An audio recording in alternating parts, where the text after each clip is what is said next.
Hello everyone, आज हम लोग डिस्कस करेंगे सोर्सेज। सोर्सेज चैप्टर जो है या ये जो टॉपिक है ये सभी हिस्ट्री के स्टूडेंट के लिए बहुत ही इम्पॉर्टेंट है। और विदाउट सोर्सेज हम लोग हिस्ट्री के इमेजिन भी नहीं कर सकते हैं। तो ये सबसे पहला चैप्टर होता है आप लोगों के फर्स्ट सेमेस्टर में। प्रोग्राम एंड ऑनर्स दोनों ही स्टूडेंट्स के फर्स्ट चैप्टर में ही हम देखते हैं कि सोर्सेज है सिलेबस में, एंशिएंट इंडिया के सिलेबस में। तो ये हिस्ट्री के सभी स्टूडेंट्स के लिए बहुत ही इम्पॉर्टेंट चैप्टर है, सबके लिए हेल्पफुल रहेगा। और साथ में केएनयू के फर्स्ट सेम हिस्ट्री प्रोग्राम और ऑनर्स के स्टूडेंट दोनों के लिए ही ये हेल्पफुल रहेगा। ये पहला चैप्टर है सोर्सेज एंशिएंट इंडिया का। देखिए, सोर्सेज में हम लोग देखते हैं कि कौन कौन से सोर्सेज हैं, कितने प्रकार के स्रोत हैं। सोर्सेज में हम लोग सबसे पहले ये समझते हैं कि इतिहास के गठन में या आज जो इतिहास को हम लोग पढ़ते हैं, जानते हैं, इसके निर्माण में जो सबसे बड़ा योगदान है वो सोर्सेज का है। सोर्सेज के बिना हम हिस्ट्री की कल्पना भी नहीं कर सकते हैं। सोर्सेज के आधार पर ही इतिहास का निर्माण होता है। तो आखिर हम जिस इतिहास को पढ़ रहे हैं या जान रहे हैं, उसे जानने और समझने के लिए कौन कौन सी चीज़ें हैं जो हमें ये सारी जानकारियाँ देती है। मेनली जो सोर्सेज है उसे दो पार्ट में बांटा गया है, दो भाग में बांटा गया है। वो एक तो है आर्कियोलॉजिकल सोर्सेज और दूसरा है लिटरेरी सोर्सेज। आर्कियोलॉजिकल सोर्सेज जो होते हैं वो लिटरेरी सोर्सेज की तुलना में ज़्यादा रिलायबल होते हैं, वो ज़्यादा भरोसेमंद होते हैं, क्योंकि इन सोर्सेज में बहुत ही ज़्यादा हेर फेर नहीं होता है या बहुत ही ज़्यादा बदलाव नहीं किया जा सकता। लेकिन लिटरेरी सोर्सेज में ये चीज़ें मिलती है। लेकिन लिटरेरी सोर्सेज भी बहुत ही इंपॉर्टेंट रोल प्ले करती है इतिहास को जानने में और समझने में।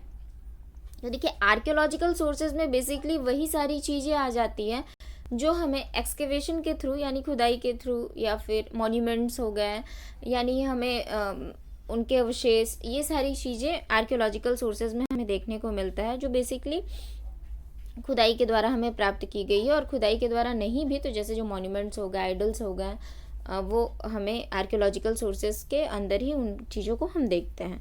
तो देखिए, पहला जो यहाँ पर आपको दिख रहा है, पहला जो पॉइंट है आर्कियोलॉजिकल सोर्स का, वो है इंस्क्रिप्शंस। ठीक है, तो इंस्क्रिप्शन में हम देखेंगे कि इंस्क्रिप्शन का में कौन कौन सी चीज़ें आती है और किस प्रकार ये इतिहास को जानने में महत्वपूर्ण भूमिका अदा करती है।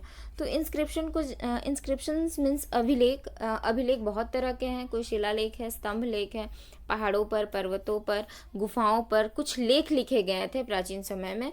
उससे हमें उस समय के इतिहास के बारे में जानकारी मिलती है। बहुत सारे इंपॉर्टेंट अभिलेख भी है, जिसमें से 4-5 का आप नाम याद रखिएगा जो इंपॉर्टेंट अभिलेख है। शॉर्ट क्वेश्चंस में वो पूछे जाते हैं। जैसे हो गया कि अशोक के अभिलेख जो हैं वो सबसे प्राचीन अभिलेख माने जाते हैं।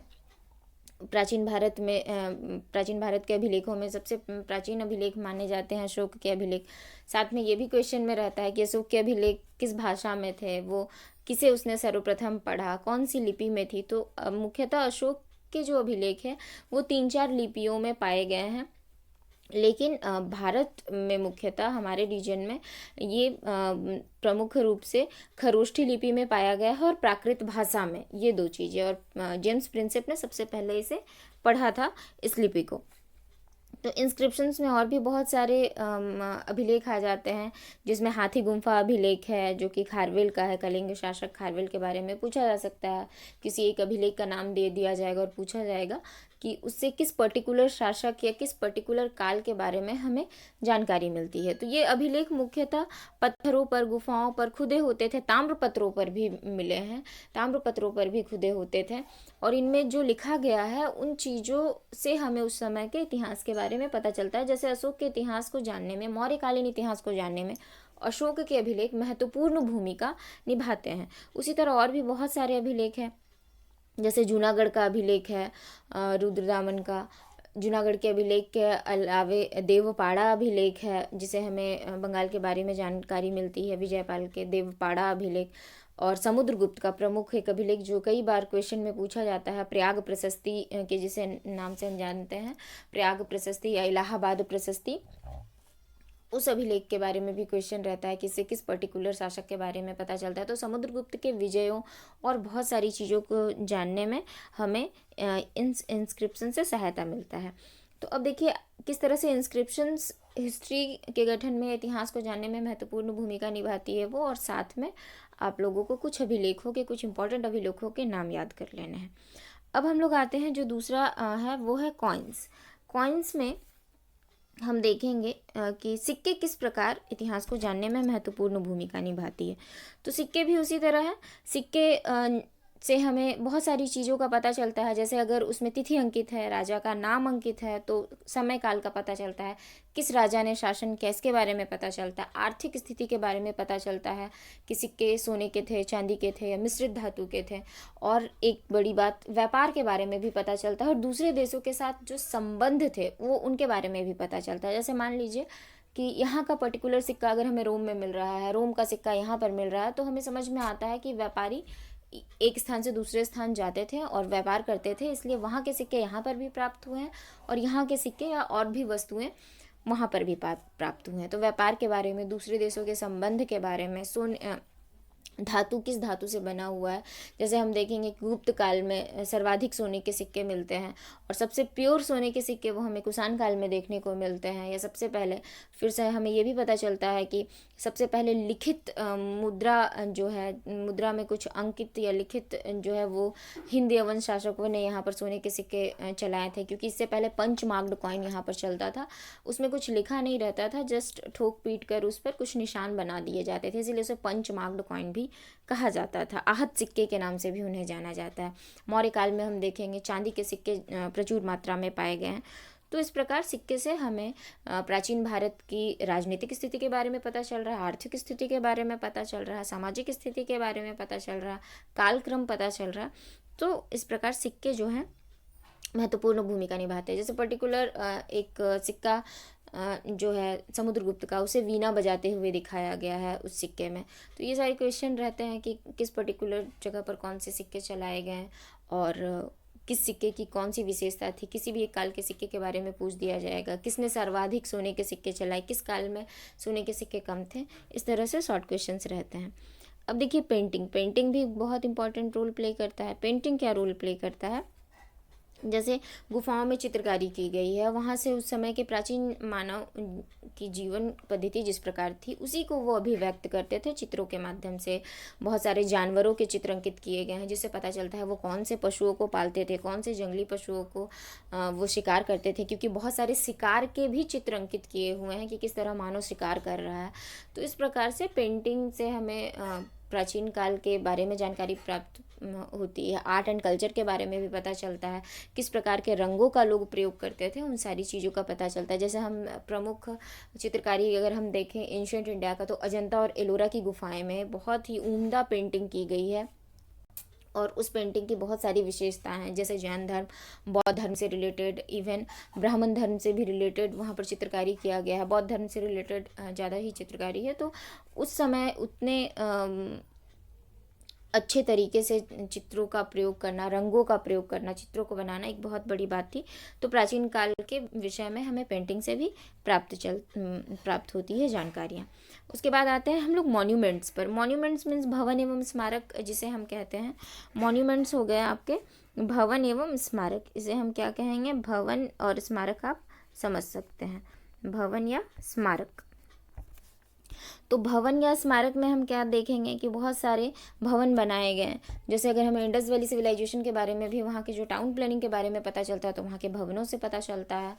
स्मारक, बहुत सारे मंदिर हैं, बहुत सारे ऐतिहासिक स्थल है जिसके बारे में हमें, वहाँ के राजा के बारे में, वहाँ के धार्मिक विश्वास के बारे में। जैसे अगर मंदिर है तो मंदिर में कौन से देवता को रखा जा रहा है, कौन से मंत्र का वहाँ पर अंकन किया गया है, तो ये सारी चीज़ें, कौन सी कला का यूज़ किया गया है प्राचीन भारत में, किस तरह से रोमन कला के द्वारा या फिर अन्य जो भी विदेशियों के साथ यहाँ पर लेन देन था, उनके कला से किस तरह से प्रभावित होकर यहाँ पर कला का प्रयोग किया गया। बहुत सारी जो भवन निर्माण किए गए उसमें कौन सी चीज़ों का प्रयोग किया गया है, वो पक्की मिट्टी है या कच्ची मिट्टी है, या फिर वो एक ग्रामीण क्षेत्र में है या फिर वो एक शहरी बनावट है, ये सारी चीज़ें हमें मॉन्यूमेंट से पता चलता है। और अगर मंदिरें विशाल मात्रा में मंदिरों का हम प्राचीन भारत में देखते हैं कि धरोहर है एक, मॉन्यूमेंट्स में बहुत सारे मंदिरों का निर्माण है, दक्षिण भारत में हो या उत्तर भारत में हो, उनकी निर्माण शैली अलग अलग है, कौन सी शैली में बनाई गई है।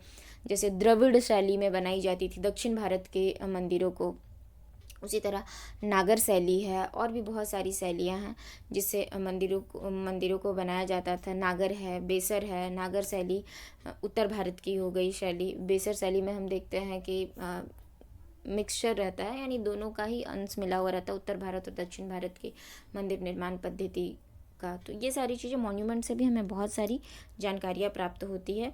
साथ में मंदिर के बाद अगर हम लोग एक साथ भी इस पॉइंट को ले सकते हैं, आइडल्स, बहुत सारी मूर्तिकाएं, मृण मूर्तियाँ और देवी देवताओं के मूर्तियाँ, स्त्री पुरुष के मूर्तियाँ, जिस तरह से इंडस वैली सिविलाइजेशन में भी देखने को मिलता है, उससे भी पहले तो आइडल्स जो थे, चाहे वो देवी देवताओं की मूर्तियाँ हों या फिर कोई मनुष्य की ही अभिव्यक्त किया हुआ कोई नमूना या खिलौना हो, जैसे रथ चलाता हुआ मनुष्य देखा गया है।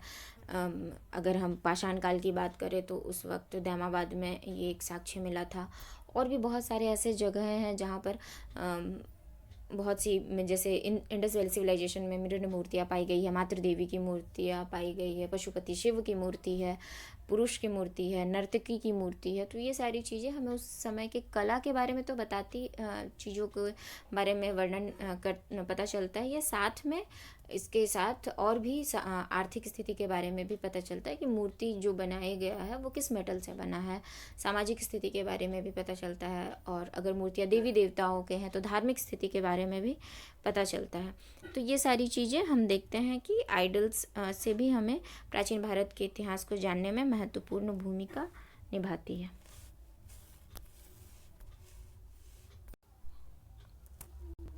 उसके बाद हम लोग देखते हैं रिमेन्स। रिमेन्स में ये एक ऐसा एक टर्म यूज़ किया गया, अवशेष, मतलब जो भी चीज़ें बच गई इन सारी बड़ी चीज़ों को छोड़कर वो रिमेन्स में आ जाएंगे। वो कुछ भी हो सकते हैं, बर्तन हो सकते हैं, मृद भांड जो थे, पॉटरी, वो हो सकते हैं, छोटे मोटे औजार, पत्थरों के औजार, और भी जो चीज़ें, अवशेष में बहुत सारी चीज़ें आ जाएगी। तो अवशेष में जो भी और भी चीज़ें मिलती हैं इन ऊपर की कुछ चीज़ों को छोड़कर, तो वो सारे के सारे अवशेष में आ जाएंगे।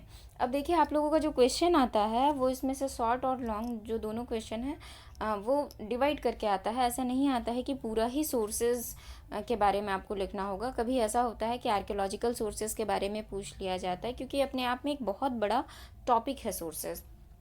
आप लोगों का हाईएस्ट मार्क्स 10 मार्क्स का ही रहता है लॉन्ग क्वेश्चन में, और शॉर्ट क्वेश्चन 1 मार्क्स, 2 मार्क्स और 5 मार्क्स शॉर्ट नोट्स जो आते हैं वो। तो आर्कियोलॉजिकल सोर्सेज के बारे में पूछा जा सकता है। तो आर्कियोलॉजिकल सोर्सेज क्या है, लेकिन जो भी आपको पूछा जाए, सोर्सेज आप पूरा डिफाइन करिए, उसके पार्ट को पूरा दिखा दीजिए कि किस तरह से कौन से पार्ट हैं, और जो पूछा गया है उसी के बारे में डिटेल्ड आंसर लिखिए। अगर आर्कियोलॉजिकल सोर्सेज पूछा गया है तो आर्कियोलॉजिकल सोर्सेज के बारे में लिखना होगा।